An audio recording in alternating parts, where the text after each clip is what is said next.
이름이, 숨 좀 쉬고 할게요. 지금 거의 400만원대로 머물러 있는 상태입니다.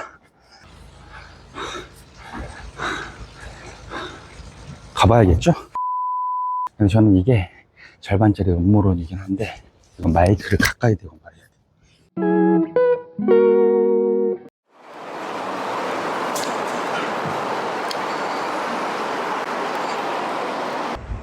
자, 여기는 노들역 3번 출구 바로 앞에 있는 본동 공공재개발 구역에 와 있고요.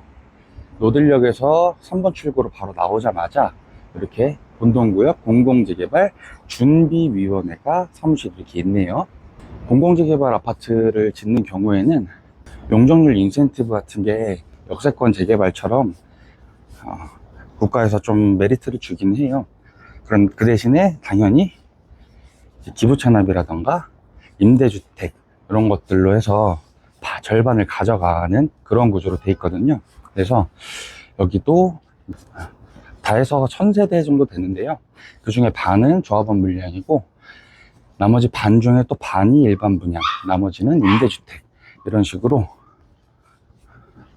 공공재개발은 상향되는 용적률만큼 지자체에서 활용할 수 있게끔 공공재로서 활용이 되는 그런 구조로 보시면 됩니다. 웬만한 투자자분들은 공공재개발을 잘 안 보시죠. 그런데 오히려 많이 노후됐지만 주민분들이 선뜻 개발을 추진하는 의지가 많이 없는 지역이라거나 아니면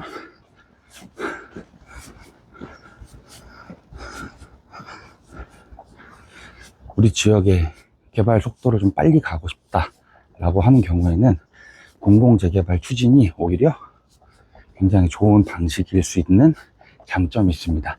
왜냐하면 공공시행을 하게 되면 국가가 시행자가 되기 때문에 단독 시행이죠. 그래서 시행 속도가 굉장히 빠르다. 다만 그 안에서의 어떤 이 본동 지역처럼 인간 개발을 하고자 하는 분들도 분명히 있기 때문에 그런 부분들의 의견에 대한 충분한 조율과 그만큼의 어느 정도 사업성도 공공 입장에서는 제시를 해줘야겠죠.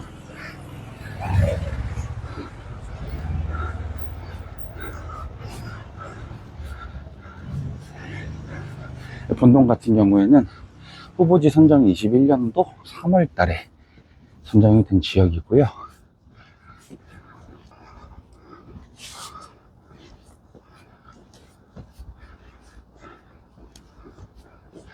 현재 32개인가가 공공재개발 지역으로 관리되고 있는 거로 제가 알고 있는데, 일부 지역은 상당히 사업이 진행이 많이 됐고 본동 같은 이런 지역은 아직 첫 단추도 제대로 끼워지지 못한 채로 계속 의견을 맞춰가는 과정에 있는 지역도 있습니다. 저는 공공이든 민간이든 결국 주민분들이 이득을 보는 사업 구조로 가는 게 맞다라고 생각을 하는데, 그 이득을 보는 구조조차도 굉장히 복잡하니까 재개발이 어려운 거겠죠. 지금 이 언덕으로 올라가는 것도 힘듭니다.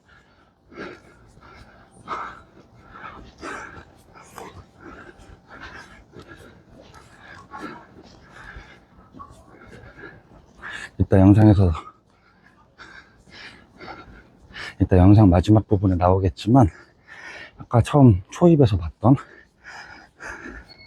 공공재개발 준비위원회 사무실 그 반대편에 공공재개발 추진을 반대하는 사무실도 꾸려져 있습니다. 거기는 가칭 민간재개발 추진위원회인가로 아마 이름이, 숨 좀 쉬고 할게요. 이 지역이 제일 낮은 지역하고 제일 높은 지역하고 지대가 41m 높이 차이가 난다고 하더라고요. 그래가지고 지금 땀이 비 오듯이 흐르고 있습니다. 사업 설명회 자료를 보니까, 공공재개발 사업 설명회 자료를 보니까 단지 내에 에스컬레이터랑 엘리베이터를 통해서 아파트끼리 단지 내에서 이동할 수 있게끔 하겠다고 내용도 포함되어 있는데, 에스컬레이터 없으면 안 될 것 같고요.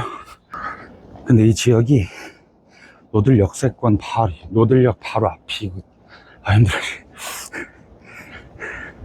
노들역 바로 앞에 구역이기도 하고, 지대가 좀 높긴 하지만, 반대로 한강 조망이 바로 보일 수 있는 최상의 입지이기 때문에, 또 민간 개발 사업을 하고 싶어 하는 분들도 분명히 계시겠죠? 인터넷에 찾아보시면은, 본동이 사실 공공재개발 지역이기 때문에 많이 주목받고 있지 못한 지역이긴 해요. 토지거래 허가구역으로 묶여 있어가지고 지금 뭐 거래도 거의 불가능하다시피 돼 있고, 그렇기 때문에 공시직 같은 경우에도 지금 거의 400만 원대로 머물러 있는 상태입니다.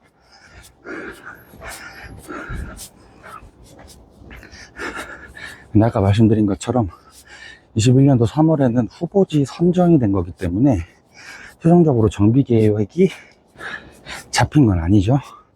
그래서 6월 달에 공람을 통해서 정비 계획 수립안이 공람 공고가 떴는데, 지금 그거 관련해가지고 처음에 여기 지역 주민분들한테 SH에서 설명을 할 때는 용적률을 한 500% 정도로 설명을 했다고 하더라고요. 제가 자료는 아직 못 찾아봤는데 그렇게 얘기하시는 분들이 계셨어요. 그런데 지금 현재 계획상으로는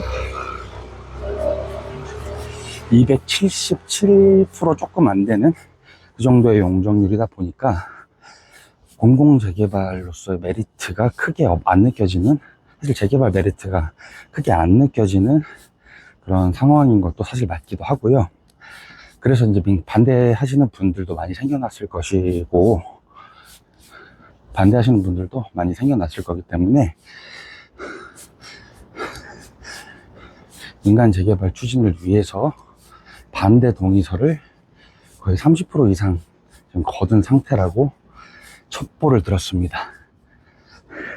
이게 가능한 이유가 올해 2월 달에 기본계획이 일부 수정됐어요. 그 내용 중에 하나가 뭐냐면, 정비계획 위반 요청을 할 때도 주민동의가 필요한 건 사실인데, 반대로 요청을 취소하는 것에 대한 신청도 동의서를 걷어서 취소 요청을 할 수 있게끔 기본계획이 추가가 됐거든요, 내용이. 그 말인 즉슨 지금 후보지를 하더라도 주민 동의를 통해서 구역 지정에 반대하는 의견이 강하다라고 하면 동의서를 걷어서 공공재개발 하지 않겠다라고 하면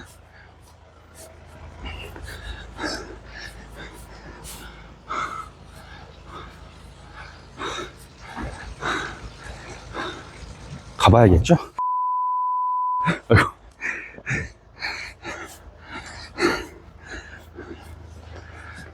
공공재개발을 하지 않겠다라고 하면 서울시에서 그걸 승인을 해주기만 한다면 민간 개발이 진행이 가능한 상황이 오게 되는 겁니다. 그래서 저는 이게 절반짜리 음모론이긴 한데, 이건 마이크를 가까이 대고 말해야 돼요. 제가 봤을 때는 이게 2월 달에 기본 계획이 변경된 게 이게 다 이유가 있는 것 같아요. 제가 봤을 때는 이게 무슨 이유냐면은, 지금 21년도에 지정된, 지금 공공재개발로 지정이 된 지역이 32개인가 그렇거든요. 그 중에서 많은 지역들이 제대로 사업 진행되지 못하고, SH나 뭐 LH도 마찬가지고 신뢰를 많이 잃었어요, 제가 봤을 때. 그래가지고 서울시에서 지지부진한 현장들을 어떻게 보면 좀 덜어내기 위해서 재개발 선정된 지역을 좀 해제를 하고 싶은데 명분이 없어서 주민동의라는 카드를 기본 계획에 낑겨 넣지 않았나 싶은 거고요. 어디 가서 얘기는 하지 마시고요. 구독자 여러분들한테만 제 생각을 말씀드립니다.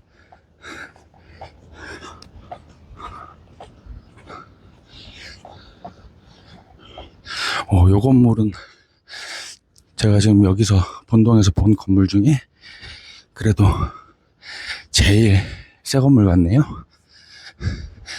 여기가 공공주택 같은 경우에도, 공공재개발 같은 경우에도 토지거래 허가구역과 동시에 행위 제한들이까지 들어오기 때문에 그 중에서 건축행위 제한도 포함되어 있죠.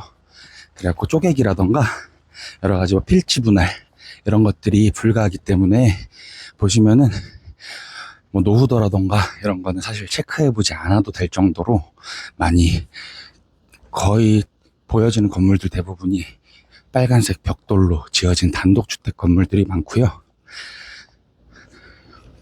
이런 현장들이,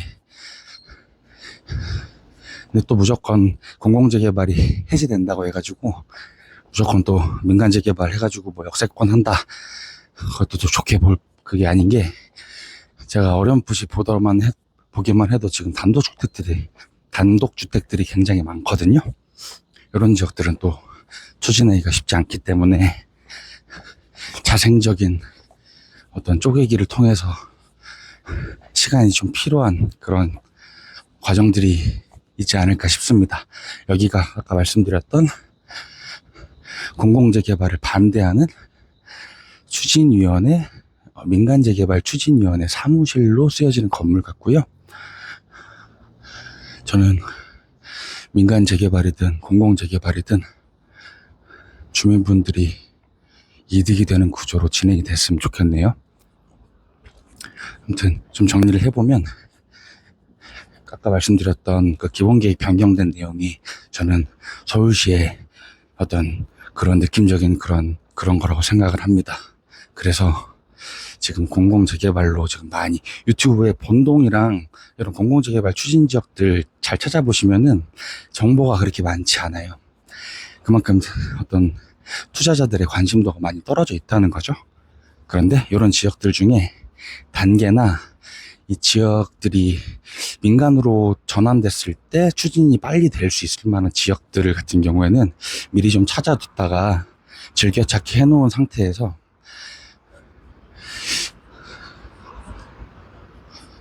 예의주시 해놓으시면은 좀 괜찮은 투자 지역을 좀 선점할 수 있는 그런 매수 타이밍도